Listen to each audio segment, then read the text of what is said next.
आंदोलन चाललेलं आहे, या आंदोलनामध्ये तुमची भूमिका स्पष्ट करा. तुम्ही सांगा की मराठा समाजाला ओबीसी मध्ये आरक्षण देण्याकरता शरद पवार साहेब, उद्धव ठाकरे साहेब आणि नाना पटोले साहेब तुमचं यश आहे का, तुमचं समर्थन आहे का? एकदा हे स्पष्ट करा. ही दुटप्पी भूमिका सोडा.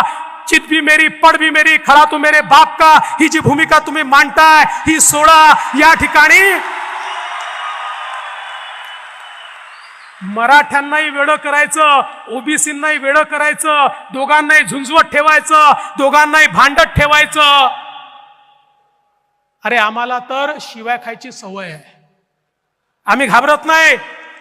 आणि समाजाला न्याय देण्याकरता किती शिव्या खाव्या लागल्या तरी आमची त्याची तयारी आहे. पण तुमचा बुरखा फाडल्याशिवाय राहणार नाही. आपल्या भागातील बातम्यांसाठी संपर्क